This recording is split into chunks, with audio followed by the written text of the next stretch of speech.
there is so little of nature left, and almost literally no land that is just for all of the other species that share our planet. I think it's important to remember that, as human populations grow and our cities and towns expand, we are expanding our territory into their territory, which ultimately is all their territory. They were here first. Just because we built a road doesn't mean that the forest no longer is there. The forest doesn't go through the roads go through the forests. These are wild beings who can't ever be wild again. They can't be free. They stay wild, but they can't be free. How? Now we don't have a freaking clue what that's like for them.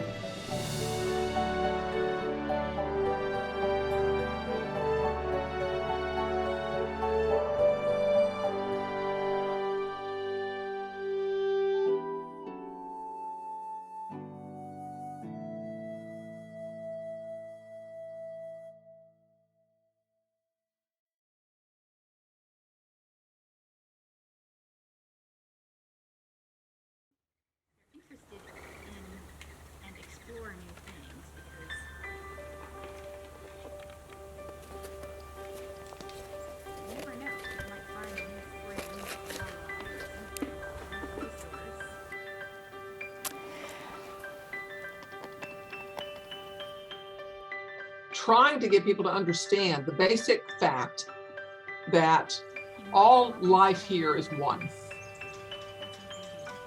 And one with a capital O, and not just one in the kind of spiritual oneness, but equal. People don't like that. People do not like that. They're not comfortable with it. They consider it demeaning. They consider it scary. Hi, Pumpkin. What do you want, biscuits?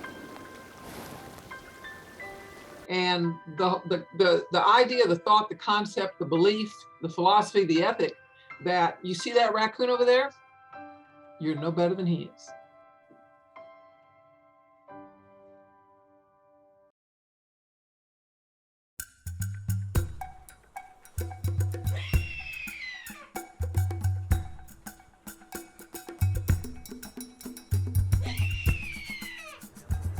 Coexisting with wildlife is something that our society has struggled with for centuries. Some animals have been domesticated to the point where they rely on us as a species. When you rescue an animal, you're out in the field where the animal is, and you have to get them. The rehabilitation part of it is when they are in the facility and we're treating the animal.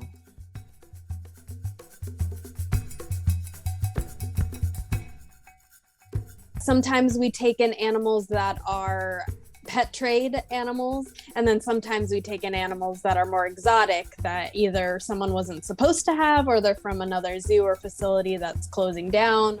And then they have meds that are given throughout the day, and that's by the direction of our veterinary staff.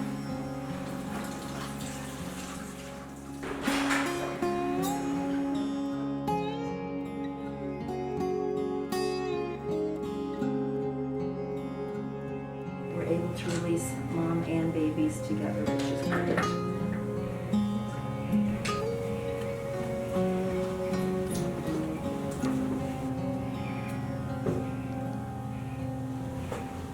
It's very, in ourselves, in my volunteers, all of us, it brings us great joy within ourselves. And we don't need anybody saying to us, you've done a good job. We know in our heart that we have done a good job. So every state has a different licensing procedure, and each state has licensed rehabilitators. So if you go to the Department of Fish and Wildlife website in whatever state you're in, you should find that list of licensed rehabilitators, and that's your go-to for who to call. Oh, that's Pi, actually. Hello, Pi. Hello, Pi. yeah, here's some tips for what you do if you find an animal and you don't know if it needs help or not. If it's a baby animal and it's coming up to you, is almost certainly desperate for help, otherwise that would not be normal behavior. If it looks weak, debilitated, is attracting flies, if there's a dead adult nearby, those are all signs that it needs help. Here you go, Pie. Hi, Pie. Hi, Pumpkin.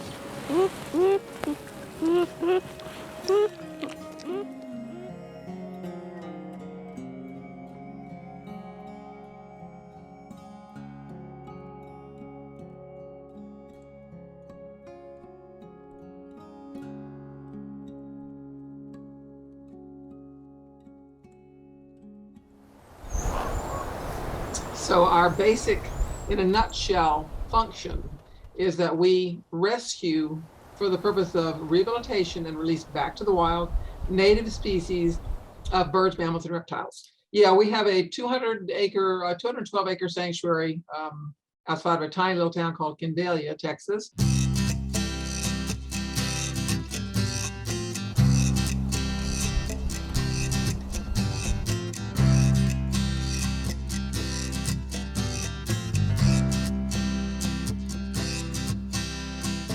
No one here is a pet. No one that is here should be here. Keeping that in mind, that, you know, this is not a zoo. We are not keeping them here. We're not going out and searching for individuals to bring to the sanctuary. This is all just trying to provide the, you know, next best thing to being in the wild for them. That's a good hop, buddy.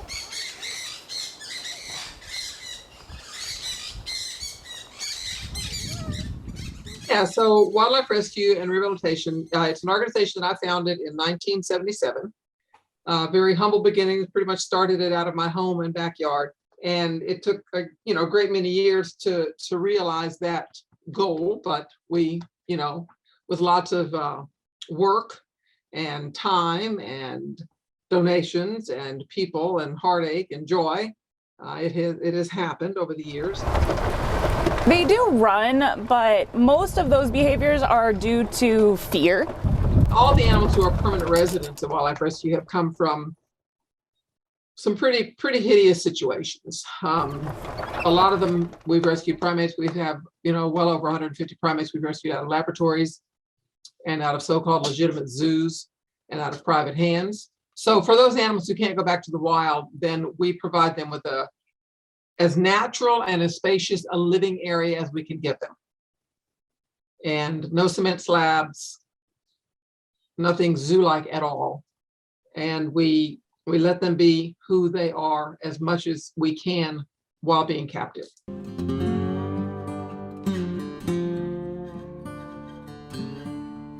So in rehab, we're probably in the 400. We've received about 400 animals this year, and we currently probably have about 300 that we're taking care of, mostly babies. In Sanctuary, there's probably about 700 animals total. We do have quite a few primates.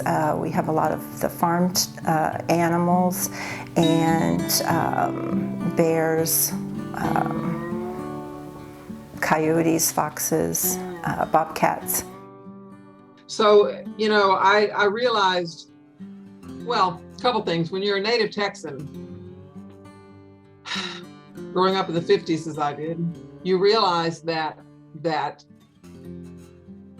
there's very little consideration, respect, kindness, thoughtfulness, or even thought at all given to a great many animals. When I started the organization, it was because I kept seeing these animals, such as a possum who someone found in a trash can, or a raccoon who was injured and holed up in someone's backyard, or got up in their attic and wanted to have her babies there. The response to that was have the police come out and shoot them. That was the response. No questions, no discussion. That was that. One of the things I wanted to do was to open people's minds about how not only ridiculous a response, that is, to any wild animal, but how unnecessary and how just utterly cruel it is. But what I didn't know was that in rescuing every animal, I was educating people.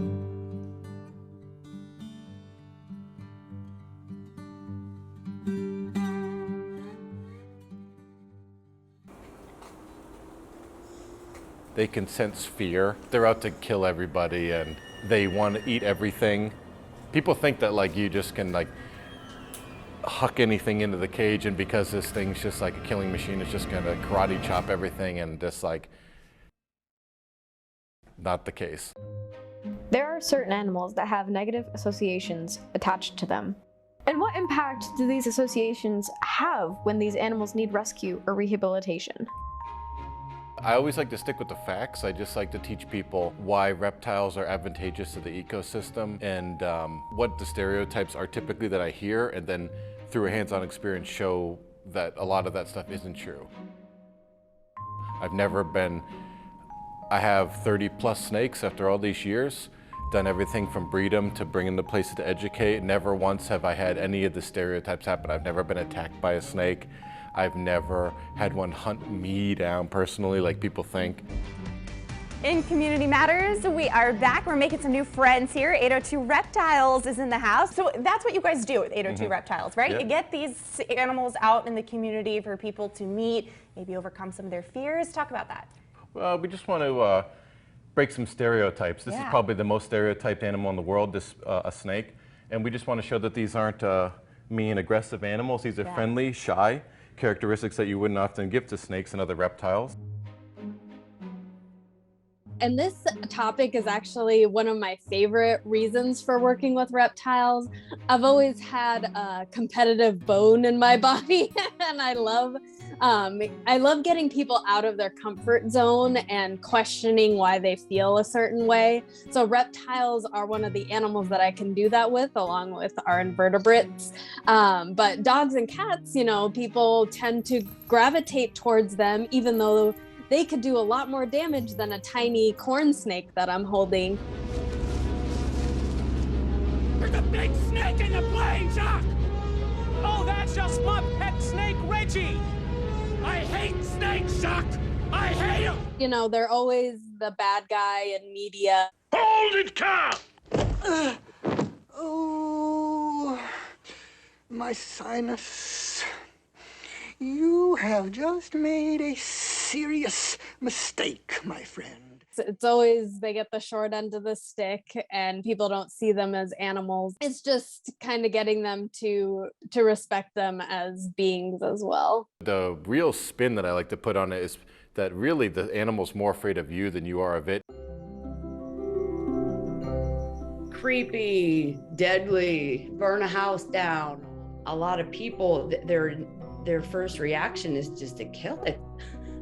So, but I think most of the biggest thing is like they're harmless and they're not chasing you. I'm laughing because people get really freaked out about spiders.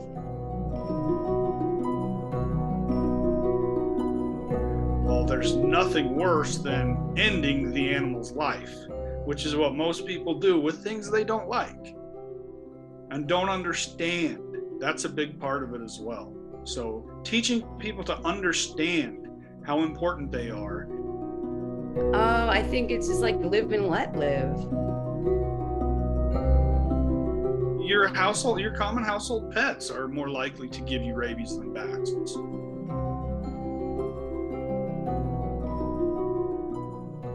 know, the worst case scenario is they get killed. That's going to affect them big time. So it's all just that like knowledge of how to coexist with the animals that live around you, no matter where you are. But a lot of things that I teach people is just leave wildlife alone.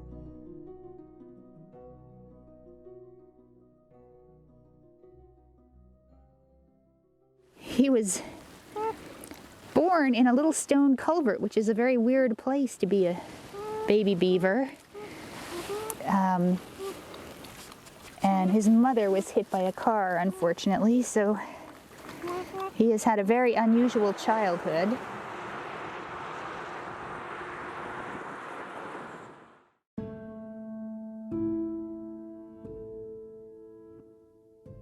Almost all serious threats to wildlife are due to humans, unfortunately. Deforestation, just taking away all of their natural resources that they need in order to survive, and then, imposing ourselves on them. I suspect long time ago when we were living closer to nature and out in the open, we had a very different relationship with nature. It wasn't this divide.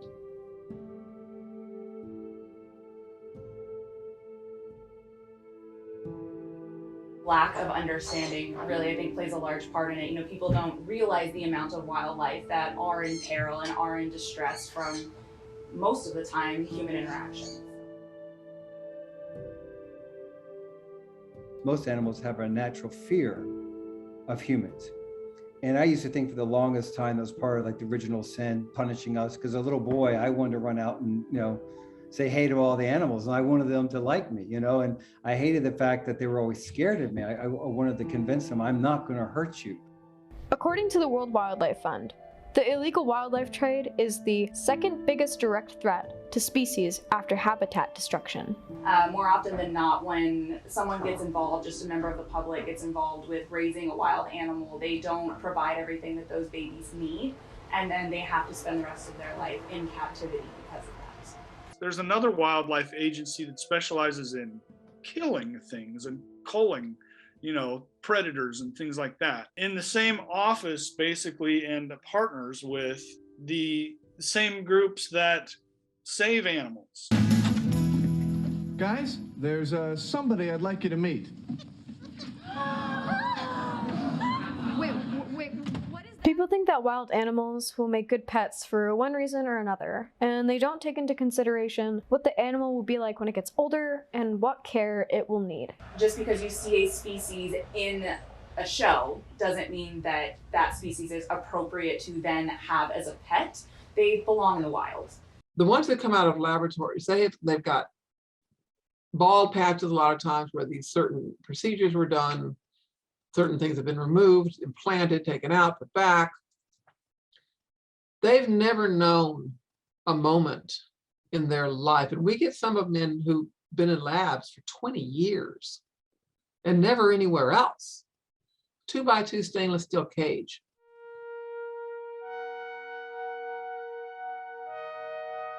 If I'm holding a snake and someone's like, oh, it looks like a belt or it looks like a shoe, you wouldn't say that kind of thing about a dog that a dog rescue would, have out, or, show me a picture of a deceased snake and be like, what kind is this?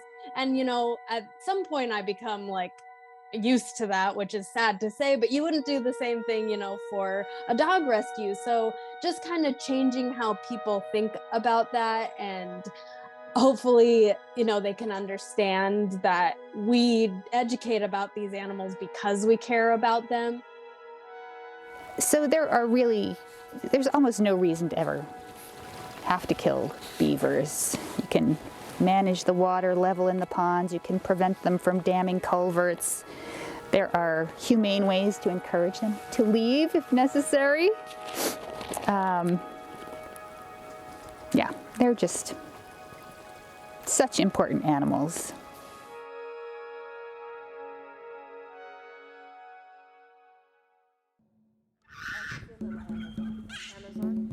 Despite the best efforts of those who dedicate themselves to wildlife, experts argue that we could be doing more. It goes back to education, really. I feel like a lot of people have this idea in their head that, one person doing one thing doesn't make a difference, and it does. One person recycling, or, just being more conscientious of where their food is being sourced from, or just day-to-day products, finding hair products that aren't tested on animals and things like that. Even though they're small, they still make a really big difference. Just tolerance, I think. Don't look at a wild animal who is in your yard as somebody who's trespassing. Say to myself, I don't know if this is good enough what we're giving you, but you've got a couple of acres of land now. You've got trees, you've got grass, you've got boulders. I hope it helps. I hope it helps. Keep in mind that everything we do, every choice we make every day, has an impact on wildlife.